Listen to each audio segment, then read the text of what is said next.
If the first game breaks, we'll get you loaded up, put on more steam. Protect our kickers, our quarterback, our lead, our ball game. All obstacles, block, cut, sides, do the game, tap, this win it. First you again, we're here for the first play. Carry five, keep there for 6 minutes. Rocky Top, you'll always be. Just look around. You got the mountains, you got the most beautiful city in the whole entire country. The university is absolutely, looks like it's out of a storybook. It's just beautiful. People are incredibly genuine and extremely nice. It's just a place that obviously I'd want my kids to go to school. And it sells itself. You don't have to sell anything about this place. You just got to get them here. You know, the old field of dreams. Yeah. Build it and they will come. It's already built. Doesn't have to be perfect, ain't gonna be perfect. We go compete for 60 freaking minutes. All right, enjoy the opportunity, enjoy the environment, and then go play our butts off, play for one another, and have a hell of a lot of fun. Everybody got me? Yes, all right. Man, we blessed to do this. We blessed to wake up. We blessed to be standing by each other. We cannot take these opportunities for granted. There's people that wish they'll be doing what we was doing. There's people that call us crazy for doing what we do, but they don't understand. Every time we touch this grass, it's a certain mentality you gotta have, and you can't just turn it on. We gotta wake up with it, we gotta train it. We ought to make each other better. I need you. I need you. Make the decision. You're either a Vol or you're not, through thick and thin. But you know what? Let's talk a little Vols. That is not me trying to take any shine away from the phenomenal channel Talking Vols that my guy Boogie Bentley runs, so shout out to them. But let's talk a little Vols here.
Welcome to the Talkin VAWLS Network. My name is Boogie Bentley. I am cleared. I've got a clean bill of health. I'm ready to go play football any time. He's Coach Jay. He's in concussion protocol. This is a little word of advice. Don't come on the Talkin VAWLS Network and threaten me that you're going to enter the YouTube transfer portal, because karma, you know what they say about karma. Coach Jay, you're alive, you're well. You got the lights a little dim today. Yeah, this this light on me is killing me. Yeah, had a little bit of a spill. Yeah, like I was telling you backstage, man, of all things, it was a joke that spurned it on. I have asthma, so my daughter cracked a pretty funny joke that I won't repeat here. But I went to the bathroom, which is through, you kind of got to go through my kitchen to get to it. And I was laughing so hard, I reached for my inhaler, and I guess I had such a little oxygen, I fainted forward, and on the way down hit my granite countertop on my eye, which you can't really make out over the camera, but there's like this spot right here that's thumped up, and then I have a little bit of a bump shiner, but definitely a little bit of a concussion. I had an EKG done and stuff like that for my asthma, but Getting some other tests ran today just to make sure I'm cool. But I was definitely swimming there for a little while, a little underwater, a little foggy. Couldn't figure out what the hell just happened. And just goes to how the hell did Nico play a game like this is beyond me. So much respect to everybody who fights through that. You reminded me of Tommy Boy. It's not so much here or here. Yeah, it's just right so here. much right in this day. This Oh, board man. across my face. Yeah, exactly. We had to jump on and do a live stream. I put up the bat signal. Coach Jay said, I'm down. He's supposed to have a doctor's appointment. He said, screw the doctor's appointment. Mrs. Boogie's pissed because Coach Jay's blowing off doctor's appointments so he can be here. Why is he here? Because we got a lot to get into. You know, the last 48 hours have been chaos, but I think what pushed us over the edge, right? You got the loss to Ohio State. You got all the portal chaos, the mass exodus of guys, but we've only signed one guy. I think Mike Matthews put this fan base over the top. And the way it went down, man, it reminds me of the old actual signing days when it was chaos and you're refreshing VolQuest all day long. And that's the way yesterday felt. There was so much that went down. We're going to get into all of it. But just within the last, 7-8 hours, I've seen these type of quotes. Vols will never be relevant again. Never again. I've seen 6 wins next season. I've seen Boogie, you just accept mediocrity. I mean, I got somebody in the chat right now saying, oh, here comes Boogie again, just going to sugarcoat everything and tell us it's all sunshine and rainbows. Guess what, guys? The truth lies somewhere in the middle, and that's what me and Coach Jay are here to do, is try to get to the truth, try to get you to pump the brakes, try to get you to calm down, and let's look at the grand scheme of things. Is that me being full of sunshine and rainbows? Maybe it is. Maybe it is. Do I think it's time to go scorched earth and post every negative possible thing you can think of on Twitter? No, I think you're also delusional. We got a super chat from Ron the Don. Ron the Don for 10 says, the sky falling. Pluto is in retrograde to Saturn. Oh, no, Uranus has been licked by NIL. The transfer portal, we are doomed. And the Negaval Youthiverse has spun a new timeline. Let's go. Ron, it's too early to be this drunk, brother. We appreciate you for the super chat and the door fee. Dylan for 5 says, apparently Mike. Wait. Oh, Mike put all of his Vols posts back on Instagram, whatever that means. Let's oh man, we're just going to start here. We have so much to get into. So we're going to go to Twitter. We're going to go take a look at Twitter because this is what generated this show. And by the way, we got 460 people watching. We appreciate you guys. Smash the thumbs up and hit share. Put it out on Twitter. Let people know we're live because it's another impromptu stream. So Tom in the chat. So by the way, Tom, you can either thank him or blame him, however you want to look at this live stream today. It's his fault. This was the final straw. This tweet came out. I was like, we're going live. We're going live. Rocky Top Tom says, I'm gonna just real quick. I'm gonna lean with Miss J is blaming him for Coach J belating his doctor's appointment for an hour. I think Miss J is in your bushes, Tom, with a sniper rifle. Just be really careful walking outside. That's all I'm saying. Tom says now Mike Matthews is gone too. Is anyone who previously refused to admit it ready to admit there is a huge problem at UT right now? A huge problem. He says, anyone ready to have the conversation about putting up front to cover the disasters, which has been the 23 and 24 seasons? I had to quote tweet Tom. I had to do it. I hate when people quote tweet me, but I had to quote tweet Tom. I said, it's wild that 9 and 10 win seasons have quickly become disasters. I said, y'all need an afternoon therapy, Talkin VAWLS live, church lunch, and then we'll go live. Deal. What is up with that? Like Coach Jay, like I know me, you and Dauber are pretty like-minded when it comes to how we view the game of football and whether you're optimistic or you're negative. We get called sunshine pumpers. We also get called negavals. That tells me we're right there in the middle somewhere. How can you call 23 and 24 disasters? First of all, then we're going to go through some of the comments on this tweet. I mean, I don't think you can call the last season a disaster. I mean, we took the poll before the game, and if you remember what we were asking everyone was, hey, no matter what happens in this Ohio State game, type of 1, or if you think this season was a success, and type 2 if you think we got to win for it to be success. And I don't think I saw any 2s when we did that, Boogie, did we? I mean, I really don't. I think it was just overwhelming. So I don't see how you could call this past season a failure, or however huge problem or failure, however you want to put it. I think you can call the way it ended a disappointment. I don't think there's any Vol fan in their right mind who wasn't disappointed by the way we lost the final game. I think we all were disappointed, embarrassed, sad, whatever you want to fill in there. But to say I'm not proud of how far this program's gone and how much it's taken to build it back up to the point it is today. To me, that's a little crazy. With all due respect, Tom, I do respect your opinions. I think you were a little on point with the offensive line before a lot of people were willing to admit it, or saw the problems, and I thought they could work through it, and they did there for a minute, but they resurfaced there, didn't they, Tom? They did resurface. So there are, steps that need to be taken to, I don't even want to say right the ship, just, kind of get the train back moving at the speed you want it. But I think we can get it there. And I think it's important not to panic until A, we know all the facts, and then B, we can kind of go from there. Reading a lot of your comments as they come through in the chat, and some of that is addressed in the comments of this tweet. So we'll kind of just go through it step by step here. Let's see. SC42 says they need to look at teams in the SEC that continue to overpay in the cycle of recruited players they lose each portal season, and they didn't make the college football playoff. It's not a good way to build and sustain a program. It's a one-year flash at best. Look, somebody asked me in the I think it was the Mike Matthews video I put out this morning, said, is anybody else losing players like this? And I went and looked at LSU. I forget what the number was LSU had lost. They've lost a ton of players. Wisconsin has lost a ton of players, both more than Tennessee's lost.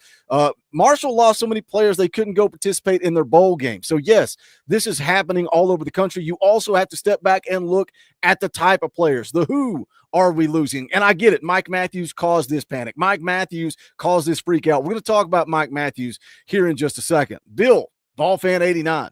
He says people are looking at the future and how other teams are willing to spend their money. I'm curious to see what you think of this, Coach. Will Connor says Tennessee isn't as rich as Yins. I love that. Rich as Yins thought. Plus, we are spreading our money across all programs. Big Ten and some other programs always had richer and deeper alumni. It was quicker than I expected and how long it took them to bring their money to bear. The point is, we're spreading our money across all of our programs. We got a national championship baseball team. We got the number one ranked basketball team in the country. We as Vol fans love to go on Twitter and say, we're an everything school. We dominate everything. Y'all suck. You're just good at football. We're an everything school. Guess what? Being an everything school costs money. The guys on that basketball team cost money. The guys on that baseball team cost money. And, oh, by the way, let me tell you something. The football team is paying the bill for all that. Baseball loses money every single season. Every season, baseball loses money. So do you think there's some truth to what Will's saying, that we are spreading our money across all programs, and that's kind of limiting our budget? And it's all behind closed doors, so we're just speculating. I do, and I was watching forgive my cloudy mind right now, but I can't remember where I seen it, but I was watching a how they'll do like dinner talks and stuff, like the athletic director and stuff. I can't remember what event it was at, but Danny White was talking about, the additions to the baseball stadium and how he helped that it would stem some of the losses that the program was dealing with. So this is something that, a lot of it's behind closed doors, but a lot of it's public knowledge too. I do want to be an everything school. I do think it's important to be an everything school, but I also think sustainability is important. And if you guys think, let me just segregate them for a second. Miami, because I brought them up yesterday, long reported on how much money they dropped. Guys, they've got thousands and thousands of empty seats every game. They can't bring more than 10,000 people to a bowl game. I mean, how long do you think that's going to last? I realize it's a program with a rich tradition, but how long are those big donors going to throw money at it if it doesn't succeed? It is my question to you. You got to have some kind of sustainability and plan. I think we praised Heupel really easily when it was easy on how great his plan was, on how it was measured, on how we were about in front of the NIL. But as soon as that didn't go our way, we were quick to jump out of that ship. I'm not so quick. I think this ship is still sailing. I think it's still moving. I think we can do some things to tighten up the sails and get flying a little quicker. But I'm not so quick to dismiss our plan here and what we're doing. I think we are playing a little bit of a longer game, Boogie, than some Vol fans would care to like to admit. And I know everyone wants success now, but if you want long-term, stable, successful program, you got to build the thing right. No cliche brick by brick BS. No throwing $30 million of it like Old Miss to go miss the playoff. You got to build this thing right. Now, I'm not saying they are building it right or not building it right. I just think you do have to do so. And I feel like we have been. We'll see if I'm proven wrong or right, but I feel like you got to have a balance, a moderation. Money's not everything, it's a big part of it. Culture's a big part of it. Fit's a good part of it. Talent's a good part of it. Recruiting's a big part of it. Evaluation, development, all these things are a big part of it. So just to think that one thing is a huge part of it and panic over it, for me is just a bridge too far. And I'll stop rambling for now, I guess.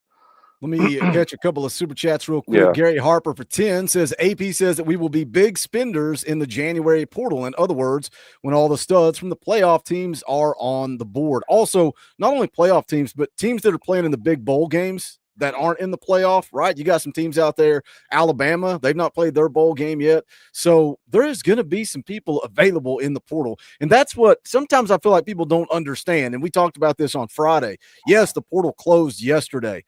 There are still guys available in the portal to target. That just means you can't enter the portal. Now, if you're in the playoff or you have a bowl game in January, after your bowl game, you have 5 days to declare that you're going to enter the portal. On top of that, you got a coaching change. A coach gets fired, a coach changes jobs, a window opens up for those players. There are going to be more guys entering the portal.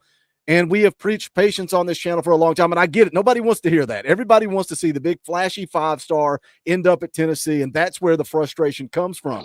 But now you've got AP saying, hey, look, this coaching staff in December focused on playing Ohio State, and yes, I get it. That result didn't look like they focused on playing Ohio State, and they focused on roster retention, things that go on behind the scenes that we don't see, right? Mm-hmm. Things that we don't see. And you can see the comment from Nicholas on the screen there.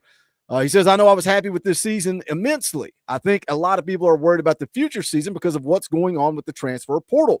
Players leaving and nobody coming in. And again, to go back to that super chat talking about what AP said, we are going to target in January. So there are still going to be plenty of guys there. But when we talk about roster retention, Josh Heupel was focused on this team. Josh Heupel was focused on this roster. And again, go back to the guys that transferred out. We talked about this Friday. Is there anybody on that list that really makes you go, oh my gosh, what are we going to do? What are we going to do without Nate Spillman? What in the world are we going to do without Vice and Lang? How in the world are we going to survive without Holden Stace or Khalifa Keith? Shout out Khalifa Keith. Go App. Man, he's going to win the Heisman at App State, and y'all going to hate it. Y'all going to hate it. But no, there's nobody. Mike Matthews is the first one. You could argue maybe Squirrel White, right? And Mike Matthews, that is not a done deal.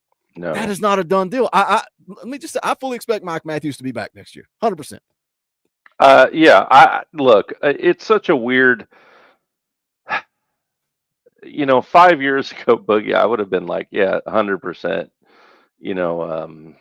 Nico's back, for instance, right? Like, I know a lot of the behind the scenes things that I've thrown at you, and we won't get into them here, certainly. But I was all but sure, right? Like, I was all but positive. But look, if you don't think that some big time programs were throwing money at Nico, you're crazy. They were. I promise you. It's a fact. They were throwing money at him. They're throwing money at all these players. And if you don't think that someone threw some big money at Mike Matthews, that someone got in his ear and said, hey, Nico's leaving, the wide receiver room's vacant, check out what we're going to pay you. We're going to give you a $500,000, million, whatever, put up whatever number you want it. We're going to give you a nice package. We're going to give you this car. We're going to give you that. If you don't think that didn't happen with Mike Matthews, you're also crazy. It did. Now it's incumbent on that staff to decide, is he worth that price tag or not? And as much as it sucks, as much as we hate it, we kind of have to trust their decision. It's that, or tell them they're crap, throw in the towel and go root for Texas A&M or whoever you want to feel is sexy at the moment. Not me. I'm not going to do that. I'm not throwing in the towel. I choose to trust this coaching staff that it's got us this far. And if I die on that hill, I'll die with the power T on my chest, and I'll die proud, and we'll get working on rebuilding it again. End of story. Let me hit another super chat. Then I want to kind of walk through some of that Nico stuff and some of the Mike Matthews stuff. Sean Cross drops an orange boy. We like orange super chats around here. We play a clip if you drop an orange boy. Rocky Top! Sean says, I'm sorry, but my battered Vols syndrome is coming out on you, Boogie, this Tuesday. That's right, the Tuesday night extravaganza. We're going to ring in the new year right here on the Talkin VAWLS Network. EA Sports College Football 2025. We'll play Dynasty Mode. We'll go head-to-head, whatever you guys want. Tuesday night at 6:30 is when we're going to go live. Can we make it till midnight? I don't know. We made it close last year. I can't remember if I don't think we made it to midnight last year. He says, seriously, though, people, take your BBS out on your wives with a dinner and a movie. Much more gratifying than raging on the internet. Shout out, Sean. Appreciate that, brother. So let's go through it. Let's go through it here. Let's see. Let's go with what screenshot do I want? Let's go with this screenshot, right? Why is this popping up all over Instagram? Why is this popping up all over Twitter? Why is the chaos ensuing? Well, this was the emoji that Squirrel White used, right? And I think when this happened while we were live Friday, it was like, why is Nico putting this out? But now, have you not noticed? David Sanders has done it. Ricky Gibson has done it. A lot of these guys on this football team have put this on their Instagram with a black and white picture. Are they taking a shot at Squirrel for leaving? I don't know. That you guys can speculate and believe what you want to believe. But Coach Jay mentioned tampering. It's a real thing. It's a real thing. For Austin Price to put out that Boo Carter they've been recruiting him for the last 3 months. You got football games to play, and you're getting recruited by other schools through back channel communication, right? Whether it's high school coaches, agents, family members, friends, whatever the case may be, it's going on. So Nico puts out the Christmas Instagram post, right? Merry Christmas. Love my family, love my coaches, love my teammates, love the fans. If you just added, I will be entering my name into the transfer portal at the end of that. It fits every freaking narrative out there. Then he puts this out on social media, and it caused panic, man. I talked about last night or just yesterday as a whole, really. Everybody's waiting. There were so many rumors about Nico. Miami kept coming up. Money kept coming up. Well, when push comes to shove, we find out that Nico and his family did meet with the coaches and with Spire Sports Group. From what I've seen, from what I've read, he didn't ask for a raise. He didn't ask for money. He wanted to know what the plan was. In the portal, he wanted to know what the plan was schematically. There's nothing wrong with that. There's nothing wrong with having that meeting and having those conversations, but that created mass panic on social media all over the place, Instagram, Twitter. I think even old Tom at MySpace fired up his old profile and changed his song to Had a Bad Day. Like, that's how bad it got yesterday. Everybody's in panic mode. And then Mike Matthews hits the portal at the final hour, right? The portal closes at midnight. Austin Price puts out at like 10 o'clock, hey, I'm hearing some buzz, some grumblings around Mike Matthews. Hayes Fawcett puts out the tweet 20 minutes after. Coach Shay, you look at Mike Matthews going into the portal. I've seen a lot of people say this is about playing time. When you don't play a 5-star wide receiver, he's going to hit the road. If that was the case, this is my opinion. If it was because of playing time, why didn't Mike Matthews enter the portal immediately when it opened? Why did he wait until the final hour? Why did he wait until 24 hours of insane internet speculation about your quarterback possibly entering the portal? Why would that be the last hour? I don't think it is. I think it's business. I think it's a matter of leverage. I don't think you would. And if it's about playing time, you're going to get all the playing time you want, right? Especially if you believe the rumors that the sky is falling in the wide receiver room and the Vols aren't going to sign any more people in the portal, which I don't subscribe to. But, I think Mike believes he can get playing time here. I don't believe that to be the issue. I think it's a matter of leverage. And we're about to find out if, that's going to be a separating point because he's not able to get the deal he wants done here, or if we do get it done and he stays, how big of a play was Nico in this? How much did he worry? Yeah, all that's going to play into it. I don't think, Daniel, real quick, I don't think the deep ball problem was an issue this year as much as people made it out to be. If there's actually a cool stat, oh man, I'll post it. Nico was 40th in the country in missing deep balls. #1 in the country, Quentin Ewers, believe it or not, for Texas. I don't think that's it. Call me crazy, but I just don't buy that. Black Metal Banjo for 5 says, my wife said, as long as we got Nico, I don't care. Hey, look, just to let you get, like, was there any realistic possibility that Nico was entering the portal? I say yes. I didn't think he was. Coach Jay and I had a text message going back and forth, and I said, just be ready just in case. If he goes to the portal, we're going live. And both of us said, I don't think he's going to do that, but if we're going to go live. It's interesting because I think we both had our sources. Mine are probably a little more obvious than yours, Boogie. Right. But I truly believed, as I told you, that it really wasn't gonna. He did not want to leave Tennessee in any way, shape, or form. His hand would have had to been forced. Now, did he have questions and concerns? He comes from a football coaching family, remember. They know the game really well. Did they have some questions and concerns, just like all you beautiful Vol faithful and family have? Yes, 100%. Were those answered to his satisfaction? They were. So I think that's why you got the text from you did, from Papa. It is, they believe in the process. They believe in the game plan that was put in front of them. And Josh Heupel ain't going to share that with us. And I know that sucks. I know we all hate it. I know we hate that he doesn't share injuries. God, he tricked the crap out of us before the bowl game with Dylan Sampson and Thornton, everyone being as banged up as they can, which is the smart thing to do. If I'm going into a gigantic game with another team, I don't want you to know where I'm weak. That'd be insane. So you should be happy that things happen behind closed doors with this team, as painful as it may be towards us. Tim Ross bringing up a good point. We got almost 800 people watching live right now, and we got 174 likes. If you're hanging out, you like the content. I appreciate the guy that calls me out for being a sunshine pumper. He said at least Boogie lets us all have a voice. That's why we're live. Like, me and Coach Jay typically come from a pretty optimistic viewpoint. That's just who we are. I've always been that way. I've said it forever on this channel. I backed Butch Jones to the end of the earth. I backed Derek Dooley. I back every single coach that comes through here until I'm the last one on the ship, waving the flag as the ship is sinking. That's just the way I'm wired. But you guys have a voice, and that's why we do these streams and get it out. We talk about it. And there's something I want to get into here in just a second with the wide receiver room. But yeah, do us a favor and smash that thumbs up. It helps the channel. We're up to 194. Can we get it to 250? Can we get it to 250?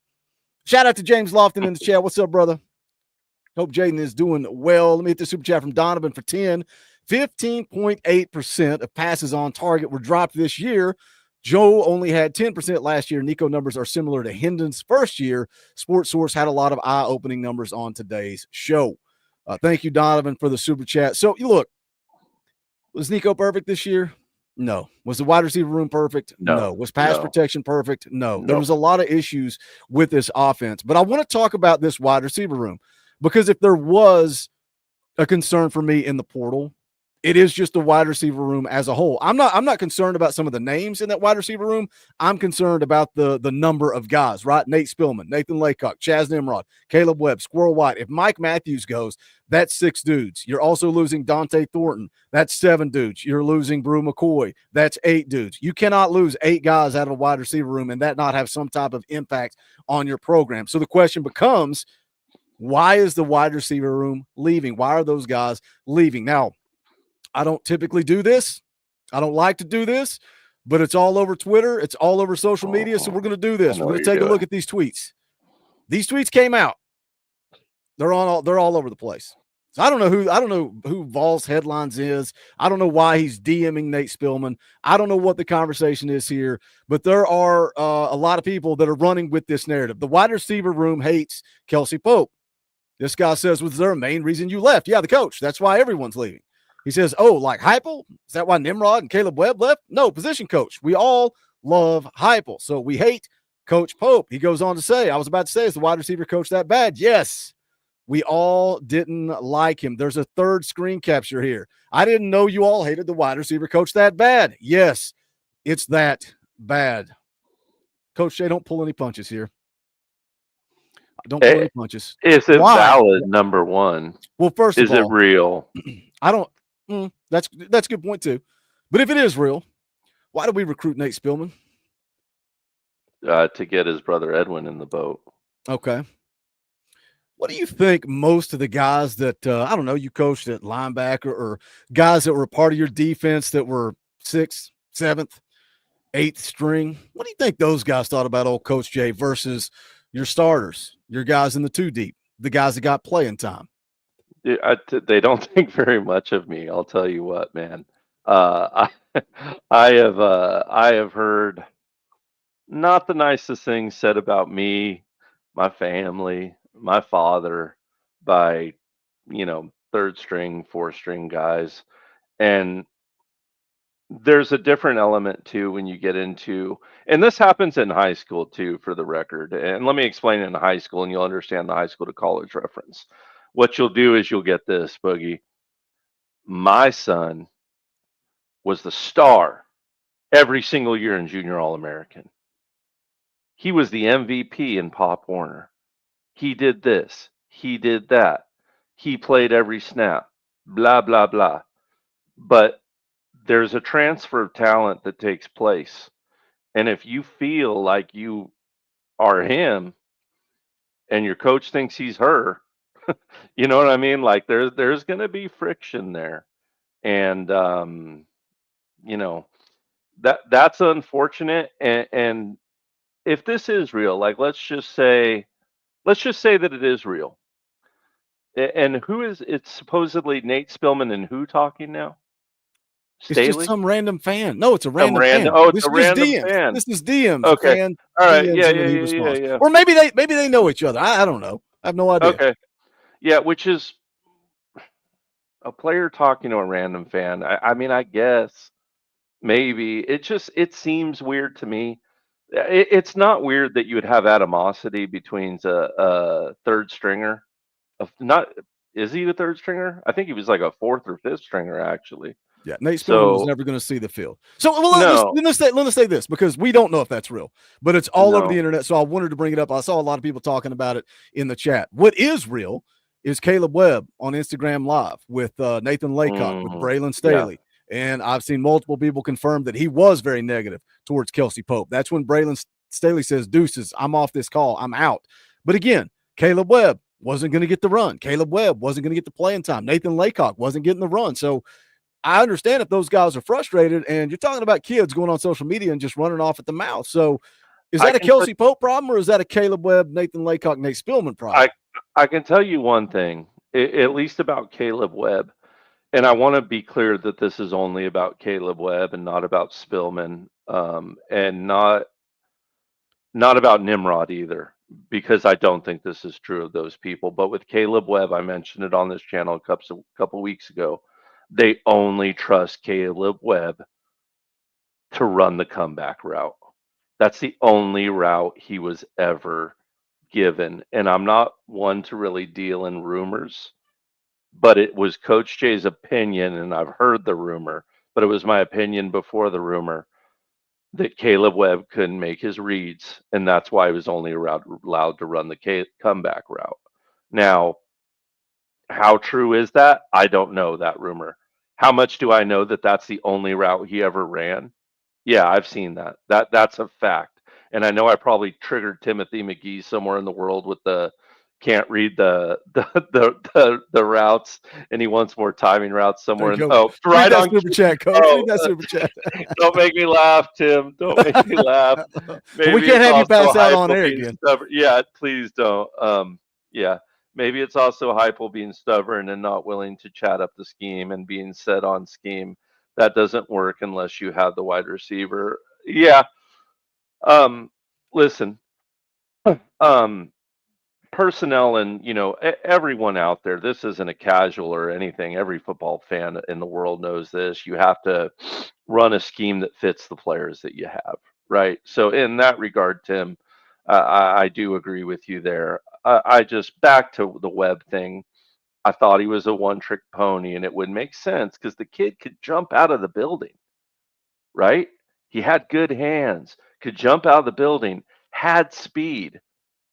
they didn't let him run any of the routes that Nimrod or the other guys were running. It was always 10, 15 yards jump back every single time. And I hate to keep bringing it up, but I'm super, super suspect over Caleb for that reason. This is a good point. This is what I was going to say. And then Dylan puts it in the chat. If Webb couldn't make his reads, then teach him. I think the criticism for Kelsey That's Pope fair. and his lack of development is fair. It's the same way I am with Glenn Ellerby. I think that criticism is fair. However, both rooms have been filled with veteran guys. Your offensive line was loaded with veteran guys. So we see dudes transferring out and people want to freak out and they want to panic and they want to scream. Well, that's because we had Cooper Mays coming back. We had Sprague coming back and Campbell coming back. It's hard to get those young guys on the field when you got a veteran group. Yeah. And with the teaching comment, I put a lot of ownership on us coaches, right? Like it is our job to prepare these young men to be ready and to know how to play correctly. And I don't know if this is or isn't the case. Maybe it was all on Pope. I don't know. They don't let us in practice, guys. I wish they did, but they don't. But there are situations where and it's really painful when you got a kid like a Joe Milton, Boogie, that has every tool in the world, and you can't just get them to make that last little leap that they need on either reads or insert whatever problem they're having, and you teach them a million times and it just can't connect. There's just certain things people struggle with. People are difficult, right? You can't always, not everyone can, rub their stomach and pat their head or whatever, chew gum and walk at the same time. No matter how many times you teach them. I think we'll find out quickly if it's a systemic problem in the wide receiver room or not. And I don't want to put too much on the Matthews decision because I think it's money related more or deal related more than anything. But whether or not that works out or doesn't work out, I think we'll get our answer on that coach sooner rather than later, within the next season at least. On the Mike Matthews thing, I saw somebody put in the chat, can he come back? He's not even officially in the portal yet. He declared his plans to enter the portal. What that means is he files his paperwork. Tennessee has, I think, 48 hours to put that paperwork in. So on Monday, if he doesn't pull back out, then he will go into the portal at that time, and that's when other teams can legally recruit him. But as of now, look, they're going to meet today. They're having conversations today. Nico, Coach Heupel, Spire Sports Group, they're all going to be talking to Mike Matthews today. I said the same thing as you about the money deal. Why would your agent, if you've got an agent, why would your agent not say, hey, this is a perfect opportunity for you to make some money? Because what we just talked about with the wide receiver room, it's not necessarily the dudes, but the number of dudes. It's like if you enter the portal, like you're wide receiver number one now. You're the starter on the outside. There's no ifs, ands, or buts. You're starting on the outside. If you go into the portal, you're going to be able to get an increase. You're going to be able to get a raise. The only two reasons to me that he would have entered the portal when he did was for money or because he got a little nervous that Nico was going to be going into the portal too. But I think Mike Matthews is going to be back. And that's why, for me, when you guys are ready, somebody said today, Boogie, a head's got to roll. I don't care who it is. Somebody's head has to roll. It's like that's the only way people are going to be satisfied. After a 10-win season, somebody has to be fired. We're not going to be patient and wait and see what happens in January. How dumb are we going to feel if we go in January and AP put it out? AP put it out, I think it was this morning. We are going to be big spenders in January, right? We've been spending our money focusing on the retention of the current roster, stuff behind the scenes that we don't see. And that's what Tom said in the chat a second ago. He said, we don't see it all. That's why it's frustrating. Well, when you don't know everything, don't go to Twitter and yell and scream and cuss. Like, look, the families are watching. The players are watching. They see everything. It's 2024. It's social media. We got James Lofton in the house tonight. James Lofton's hanging out in the chat. Brian Staley's in the chat all the time. David Sanders' family's in the chat all the time. So when we as a fan base come on here, and we yell and we scream and we cuss and we criticize and we point out players specifically and we say they're doing this, that, or the other. We say, bye, good riddance. We don't need you. You don't think that impacts some of this? So sometimes we need to think about what type of eyes are on us, particularly when we're on this platform talking about Tennessee football. But it's not just this platform. It's every platform. It's social media. It's Twitter. It's Facebook. It's everywhere. Yeah, it is everywhere. And I don't want to see heads roll just because someone wants to see a head roll. I only want to see them roll when they deserve to be cut off, right? Like I'm not into that. Like I said, these coaches need to do their self-evaluations and all that kind of thing. And, if a head does need to roll, then roll it. But I don't want to do it just because we're freaking out. A comment in the chat a minute ago, I see Nico leaving because of the fan base. I will spill the tea on a little bit of something for you right here. Uh-oh. A big part of why Nico I don't believe would ever leave, is because of his infinity for the fan base, because of how much he loves it here, because of how much his family loves Tennessee. I can tell you it's a big, big, big part of what is grounding Nico is of all of why he didn't even ask for his papers, guys. So, if for some reason he did leave, I do believe it would be a bet of our own making, if you believe. But I don't think we're anywhere close to there, was why he didn't put in his paperwork. Let me catch you up on Super Chats. You guys being very generous. Brad, conveniently, why does Brad need so much attention?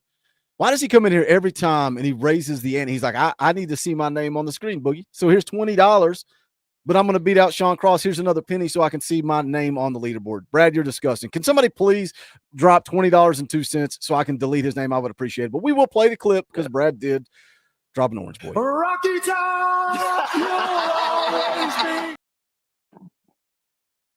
Okay, so welcome to Talkin VAWLS. I think it's just me on here. Boogie got kicked out, so we're gonna keep this thing going. Brad broke the internet. He broke the internet with his. You know what? Brad's that guy who is offering our players 1 cent extra if they leave Tennessee to go transfer.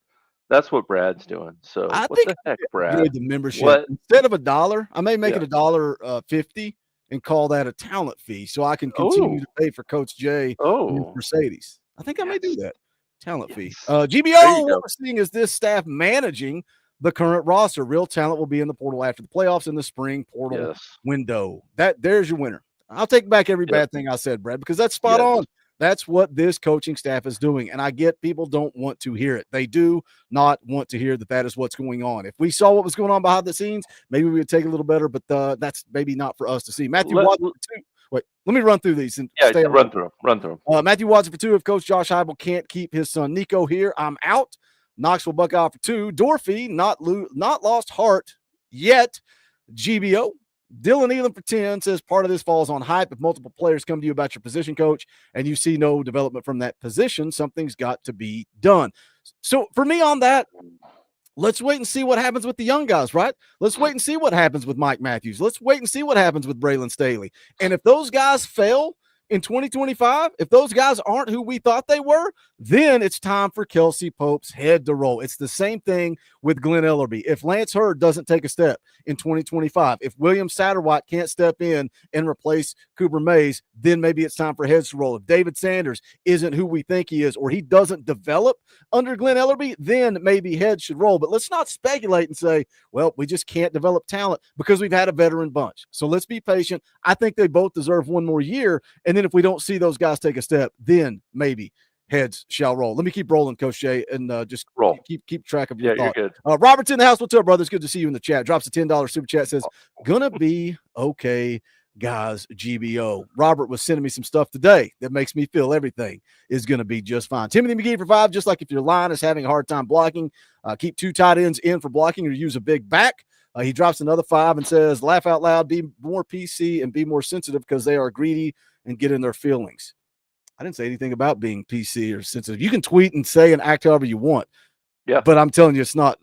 That's not who I am. That's not what I do. I don't go after players and coaches on social media. Not what I do. Seth the Nader. Yes, this is what I'm talking about. Seth is here doing the Lord's work. We appreciate the Seth the Nader. I'm updating the leaderboard before I even read it just to get Brad's stupid name off of the list. He drops a $20.02 super chat so he can take the leaderboard from Brad. We'll play the clip. Rocky Top! You see how that works when I play the clip for Seth? We don't lock up. We just keep rolling. Says, not so fast, Brad. Anyways, I needed this. It's just how hard we have had it as fans and refuse to fall back to what we was a few years ago. I agree. And that doesn't mean I'm settling for 10 wins. That doesn't mean I'm satisfied with 10 wins. But we were all satisfied before the Ohio State game. If we said 10 wins, college football playoff, the majority of this fan base was content with that. It's the way it went down. Let me look at I want to see the poll we have in the chat here. We got a poll running right now. By the way, hold on a second, you guys. There are 662 votes and 287 thumbs up. So 687 of you voted in the poll, but refused to like this stream. That tells me you're signed into your phone, you're signed into your account, and you can hit that thumbs up real quick and easy, and it will help the channel. So can we do that? Can we do that? You know what? Here's what we're going to do, Coach Jay. I always try to grow the channel. I always try to grow the numbers. If the number of thumbs up, if the number of likes catches up to the number of votes on the poll, I'll give away a free shirt. How about that? I'll give away a free shirt. 670 votes have been cast, and we have 288 thumbs up. So if everybody in the chat hits the thumbs up, we'll give away a free shirt. Right now, are you officially in panic mode? 55% of the chat says no. 45% of the chat says yes. Foul Ming for 10 says 10 wins isn't a disaster, but also the main reason we got 10 wins is because the defense progressed, not so much the offense. Maybe we do need offensive assistant coach changes. Open to opinions. Let's pump the brakes here and kind of unpack, because, Coach, I know you've had a lot to talk about. I don't know if I'm ready for changes. I'm ready for what Coach Jay talks about when he says self-evaluation. VolQuest talks a lot about these coaches and self-evaluating. I'm more in that and starting to work on your scheme and doing some things, some tricks. The things that we kept asking for is what I'm more in favor of than necessarily heads rolling. Yeah, I am. Like I said, if one needs to roll, then roll it. But just because the fan base is mad, that doesn't jive with Heupel and how he acts anyways. But a good, fair, honest evaluation, I do think, is needed when you get smashed in a bowl game, even if you did have a good season. You need to do so. Right now, they don't need to do any of that, guys. Right now, they need to secure any player that they had, which they've been working on.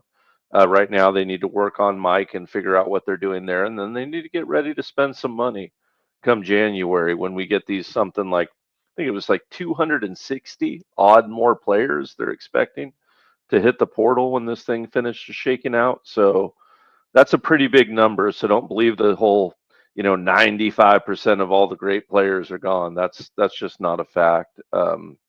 We can let that go and not panic about stuff like that. So no, I don't want to see head rolls yet. I want to see them self-evaluate, make strong choices, and press the issue. And when they decide to pull the trigger, I want to see them hit the targets. That's all. I don't think we're done here. And I think at the end of this transfer portal season, then we can make a fair evaluation, right? Because what after this transfer portal, and I'm just going to throw a random name out there. This doesn't mean I've heard this or know anything about it. What if at the end of this portal we've landed, a really solid wide receiver from, LSU and Carnell Tate, and you know what I'm saying? Like you just don't, Tate. And you just don't. And I'm not saying that's going to happen or not happen. If you land absolutely nobody else, yeah, then maybe worry about our depth and not. But it's like worrying about an issue that hasn't reached its summation yet is just like I said, a bridge too far for me. We always planned on setting our roster, retaining our staff, retaining our players, and then being aggressive. And then people are surprised when we've taken our time. The taking our time and being methodical approach has always been Josh Heupel's approach. This is not a new thing to Tennessee fans, and we shouldn't be panicking about that part of it. If they do nothing and we end up empty-handed, yeah, I'm going to have some questions. But we're not there yet. We're just not there yet. We got time. And let's take the interior offensive lineman from Northwestern, right? Let's take that kid. He was about to commit to Tennessee because the decision leaks. His phone blows up. LSU offers what Austin Price called way too high of an offer, right? So let's say, for the sake of satisfying all of us, let's say for the sake of satisfying social media, Josh Heupel, Spire Sports Group says, let's overpay. Let's overpay because we need an interior offensive lineman, right? Now fast forward to last night at midnight when Mike Matthews enters the portal and we look at our budget and we say, well, we had the money from Mike Matthews, but we just spent it on an interior offensive lineman from Northwestern. And now everybody in the chat and everybody on social media goes absolutely nuts and says, well, Why can't we keep Mike Matthews? I guess we don't want to keep the real players. We should have played him. He transferred because he didn't get enough playing time. You guys see how that plays out? Like, you see how that plays out? Maybe they know what they're talking about. Maybe they know what they're talking about. Let me continue to catch up with you guys. LIQ Howdy for 5. Do we know why so many people have left? And do you think it's going to be bad for next season? We talked a lot about this on Friday, on the stream we did Friday. Name one person, not named Mike Matthews, on that list of players that makes you absolutely panic. Are you worried about Gaston Moore? No. Bison Lang? No. Squirrel White, maybe. Squirrel White had a good season in 2023. He did not have a good season in 2024, but a lot of that was because he couldn't stay healthy. So did they have a conversation with him? Did he want more money? And they said, you're not worth it. Did they say, we need to drop your pay? And he said, screw you, I'm out of here. Don't know. Caleb Webb, not worried. Chaz Nimrod, Laycock, Spillman, nope. Cam Selden, where did he just end up? I think somebody said Virginia Tech in the chat. Khalifa Keith is at App State. Go Mountaineers, but I don't think Khalifa Keith, unfortunately, is going to win a Heisman for App State. Holden Stace, you worried? Nope. Jalen Smith, Jordan Matthews, Christian Harrison. Nope. Jason Jenkins could have been a player. I'm not worried about that defensive line. So I get it. Mike Matthews put this fan base into a tailspin, and everybody's freaking out. Everybody's yelling. And I don't want to lose Mike Matthews, but he would be the first dude that's gone into the portal, even though he's not officially in it yet, that I would say that's a concern. That's a problem. Nicholas 2 says, I hope to feel stupid in January, Boog. Well, I hope that me and Coach Jay are vindicated. Is that the word? Is vindicated the word? I don't even know if vindicated's the thing. It's not like I'm up here saying like, hey guys, I know we're going to end up with, Zachariah Branch, Carnell Tate, and every single player that's out there available. I don't know any of that. I'm just saying, let the situation play out and make a judgment. That's it. So, don't clip the wrong thing. Don't put words in my mouth. I'm just saying, let this situation play out. And if you don't want to trust this coaching staff, that's fine too. Be reserved, but let the situation play out and make a judgment. Let me tell you something. February rolls around. We've not added anybody. My tone's going to change a little bit. I'm going to say, where's that money? I'm going to say, where's that money? We have to add more than one interior offensive lineman from Arizona. So where is that money? My tone will change, guys. Don't you worry.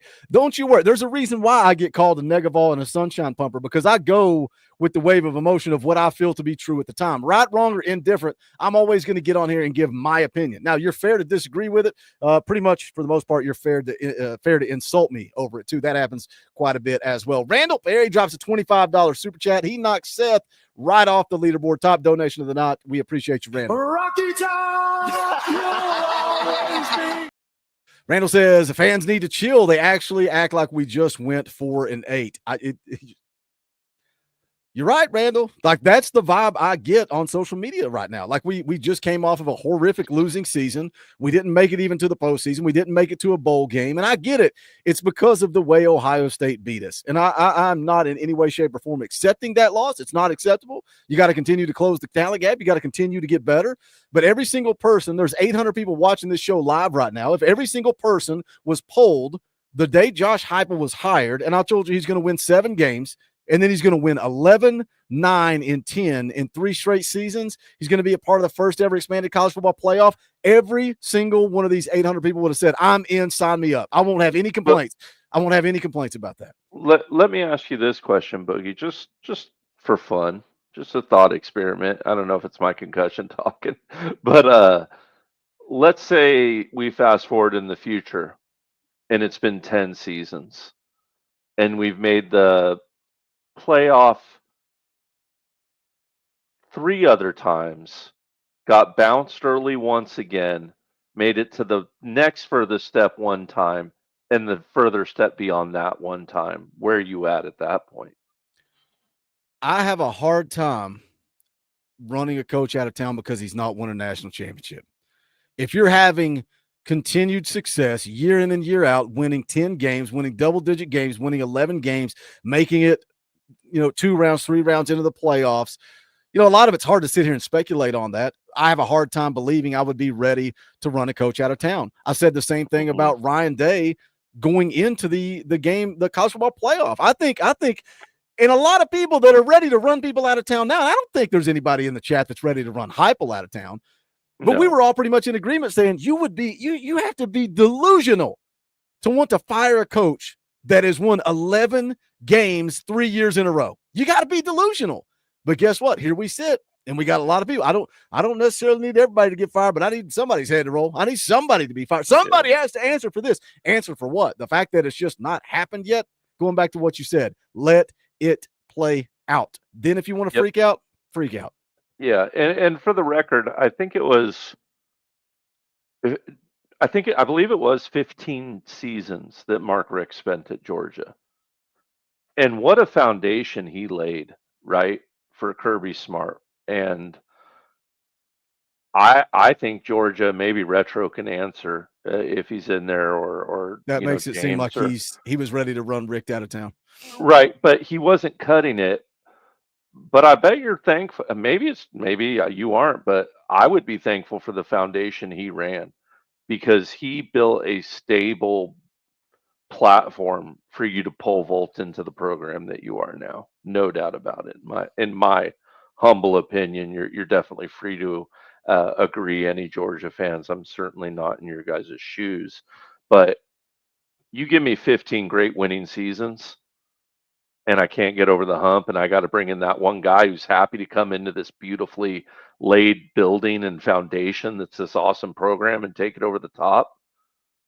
Man, I'd be thankful as hell to Josh Heupel if he could do something like that.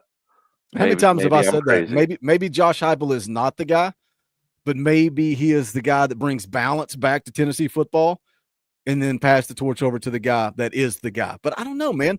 It's year 4, and like, are there some things that make me I don't want to use the word red flag, or are there things that concern me? Yes. Yeah, there are. Like the offense in 22 versus 23 and 24. But there are so many different layers to that. It's easy to just say, well, if we still had Alex Golish, we'd be putting up 50 points a game. Would we? Maybe if we had Alex Golish, Hendon Hooker, and Jalen Hyatt, we would be putting up 50 points a game. What would our offense look like with Hendon Hooker and Jalen Hyatt right now? Who's to say Nico can't become Hendon Hooker? Like, there's so many different layers to just sit and pinpoint and say, if we fired Joey Halsey, we would be fine. If we did this, we would be fine. So many layers. Let me continue to catch up with you guys with the Super Chats. Old Smokey's been a member for 25 months. Tony Canada has been a member for 11 months. We appreciate that support. If you like what we do around here, think about hitting that join button. You can do so for as little as $1 a month. Johnny Price for 5 says, plain and simple, out with the old, in with the new. Give the young guys a chance and see what they do. He's a poet and didn't know it. Appreciate you, Johnny. And I agree with what you said there. Timothy McGee for 5. I'm not mad. Tired of players getting paid all this money and don't perform to what they are paid, then have the audacity to ask for more money. Well, let me spin this on you, Tony. You're tired of players getting paid all the money and not performing. So what if that player that didn't perform, like, I don't know, Caleb Webb, what if that player that maybe didn't perform the way you expected based on what you paid them coming out of high school? Jalen Smith, maybe. What if that player that you recruited coming out of high school was an elite prospect and you gave them a certain salary? I don't know, like maybe a Cam Seldon, for instance. I'm just spitballing here. What if they didn't perform up to that level that you're talking about? So you told them they had to take a pay cut. So they didn't ask for more money. You told them they had to take a pay cut for not performing, and then they entered the portal because you tried to cut their pay, and then you saw the fan base proceed to rip you to shreds on social media because players were transferring out. Does that little scenario that I made up and it is no way, shape, or form accurate in any way? Is that accurate? Does that maybe make a little bit more sense to you? I'm just saying. Y'all smell what I'm cooking up there? Evan counts for 5. Ohio State loss is a heck of a recruiting tool for hype, being that we actually made it to the playoffs. Evan talking out of both sides of his mouth there. I don't know how to respond. Happen drops a 20 spot. That's an Orange Boy. We'll play the clip. Rocky Top! Happen says, oh no, now Heupel has to adjust to a depleted roster where we lose a bunch of non-factor receivers and freshmen who couldn't get snaps over Nimrod. This could be a mutual parting of ways in the wide receiver room. This is the new college football. Again, Mike Matthews is the only one I'm concerned about. It's very similar to the secondary who, if you guys remember, took a pretty big step from 23 to 24. Can this wide receiver room do that from 24 to 25? Caveman Boy for 2. GBO, love the show. Boogie, love you. Appreciate the super chat. LIQ Howdy for 2. How do you guys feel about the veer and shoot? I think he needs to adapt it to keep it short, simple, and to the point. Man, why do y'all drop super chats to promote other channels that are in direct competition to this channel? But there was an eye-opening video the other day comparing the 22 offense and routes versus 24 really makes you question Halsley. Makes you question Heupel too. It's Heupel's the head guy. So if he's seeing things that aren't working, he has to adapt. Hold on, let me hit this, and then I can tell you you got to get something off your chest. Dustin Young for 5, not playing for 3 weeks, then getting beat that badly is hard pill for any fan base to swallow. We got to put on more steam. #GBO. It is, and the worst part is, Dustin, we don't have a game for a long time, so you can't go out on the field and fix it. So we got to live in this misery with this sour taste in our mouth throughout the entire offseason. But you're right. Go ahead, Coach. I know you got something you got to get up. All I was going to say is I think that, Halsey had great eyes and knew when to call stuff really well. It was part of what made him great. And I think that we've been too repetitive in our scheme and not have enough mixture in it. I do think that's true. But what I do want to stop about is a little bit of hyperbole, like, where is this play? Where is that play? We've never ran that. There's been different posts that multiple people I've seen post. Oh, I've never seen this play. I've never seen that play. I think there were 2 plays out of all the plays that I've seen that I haven't seen ran this year. There's a really popular one that everyone likes to show where Hyatt ran action against LSU, like a stop comeback action versus LSU, and we hit them on the flat. That was kind of exotic. We ran that play. We ran that play against NC State that year. The problem is the placement of the plays and not willing to give them enough exotic eye candy and enough things to worry about consistently. Not that it's not still there. It's become too, for lack of a better word, predictable and stale, and not enough of a jumble up and not tricking them enough with it, I guess is what I'm trying to say. Why would you go away? Like, the motion is something a lot of people are talking about in the chat right now. Like, why would you go away from that? I just don't understand why you would do that. And that's something that, whether you praise Golish, whether you praise Heupel, whoever you want to praise, creating mismatch. Look what Hyatt did against Bama, right? And that was a lot of motion and moving him around and putting him in a matchup against the safety that Josh Heupel felt like they could take advantage of. So, like, why go away from that? And again, when we want to compare Halsley to Golish, I wish I we want knew. to do this, I guess all these guys are sitting in a meeting room together, game planning, right? It's not like Joey Halsley is just sitting in there by himself with a pen and paper, scratching out the game plan. It's the offensive staff as a whole that is coming together in that meeting room, trying to put together a game plan based on the film that they've watched. I mean, shoot, man, I don't know why they haven't gone to it more, but I really hope that they do challenge themselves, and I think we're all perked up towards it. I wish I had a clear-cut answer on why not, and maybe everyone's right. Maybe it's just Halsey, and he's not calling what he needs to call. I do think Hype has a good. I guess it all goes down to that big argument that everyone's having, right? Is Heupel or Halsey calling the plays? Either way, I think they both have a big say in it.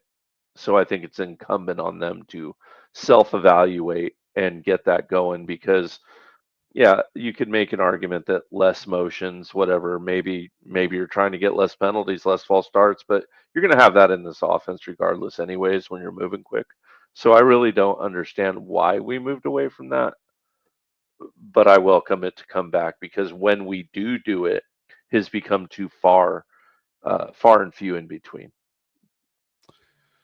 Heupel calls why is it? LOL. Heupel calls plays. You can see him calling them on the sidelines. It's been back and forth, and I cannot get a clear-cut answer on this. Everybody I ask gives me the same answer. Well, they both call plays. They talk to each other. They got a headset that connects themselves. If Heupel wants to insert a play, he does. I'm sure it's a little bit of give and take.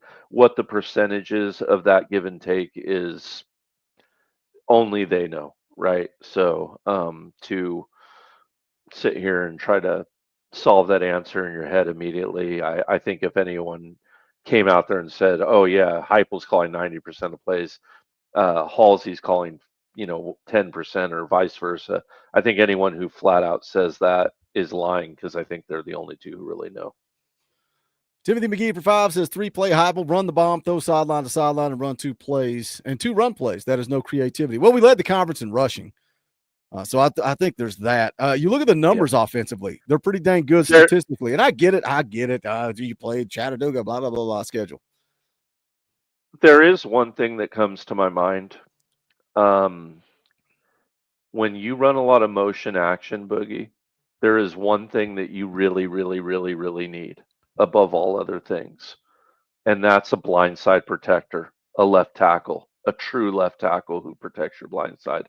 When you run a lot of motions and you're bringing a lot of action off of it, and I'm in man switches as a defense, I can bring a lot of trickeration off the edge and a lot of gamemanship on your left tackle. And from a schematical standpoint, the one thing that can scare a lot of offensive coordinators about motion is if you're susceptible to pressure on the blind side. And part of me has wondered about that before. Is this just as simple as Darnell was a beast? We haven't had a true blindside protector since he left. Now that's an interesting thought, maybe, to me. Let's see, where was I? Oh, Todd Landers for 5 says late fee. I was watching my 3-year-old granddaughter, still trusting the coach. Go Big Orange. Appreciate you popping in, Todd. Thank you for the super chat. Matt Millard Outdoors becomes a member of the channel. Thank you, Matt. Appreciate that support. Bleed Orange been around here for 33 months. He said, I think we'll be fine. Does all this stink? Yes, but let's see. Wait and see who we get in January. Love the offseason. What up, Boogie and Coach Jay? Hope your noggin feels better, GBO. Yeah, we're about to wrap up. We got to get Coach out the door, but I'm catching up with your super chats. Evan Counts for 5. Do we not all talk out of both sides as fans? Sometimes emotions were wild after that loss. Of course. Let me tell you something, Evan. The hardest thing anybody that is a host on this channel has to do is come on for a post-game show after a loss like that Ohio State loss, because you can't just get on here and yell and scream. And I get it. Some people would like it if we did. Some people would like it if it was just all doom and gloom and negativity all the time. But you have to come on level-headed and try to break things down. It is the hardest thing we do on this channel. Happen for 5 says you can call the best plays in the world, but in 22 we had 2 NFL receivers, including the best wide receiver in college football. It's clear we don't have that explosiveness. I think that is also a big factor, and I think I'm guilty of giving a little bit too much credit to Heupel's scheme versus Hendon Hooker's talent and Jalen Hyatt's talent and Cedric Tillman's talent. Randall Perry for 10 says, how many positions did Hyatt know? They moved him around a lot. Do you think they went away from that due to the lack of wide receiver grasping that many positions? Hyatt played primarily in the slot. They just motioned him around a lot to get the matchups that they wanted. We're caught up. Yeah, that's caught up on super chats. Coach Jay has to get out to the doctor to make sure his brain is still there and not fried and scrambled. I appreciate him jumping on. I know you guys needed a little therapy today, so I thought, why not do? I thought about doing a show tonight, but my best friend's in town from Georgia. He's only comes in like once a year. So he's coming in tonight, but I was like, hey, let's jump on in the afternoon. So shout out to Coach Jay for jumping on here with me. Make sure you guys do smash the thumbs up. You got close, but not quite. 429 thumbs up. The final votes ended at 835 votes. 57% say they are not in panic mode, and 43% are officially in panic mode as of right now. Bob is in the house. Drops a $10 super chat. End of 23, we lost a lot from the secondary. It improved. End of 24, we lost a lot of receivers. We will improve. Calm down, Vol Nation GBO. Just a quick reminder, we're going to go live on Tuesday night, New Year's Eve. We're going to play EA Sports College Football. We're going to talk recruiting, portal, everything you guys want to talk about. And we're going to try to get DJ Boogie in the house, and we're going to try to stay live until midnight. I am challenging you guys in the Talkin VAWLS Nation. Let's stay live till midnight. We'll go live at 6:30 p.m. Eastern time. It'll be a long one, but it'll be a good one. Pecan for 5 says, in all honesty, we really didn't lose anyone who can't be replaced. And also GBO. I think that's the final words in this stream. Good. So shout out to Coach Jay. Appreciate you, brother. Smash the thumbs up on the way out the door. He's Coach Jay. My name's Boogie Bentley. This is the Talkin VAWLS Network. Go Big Orange.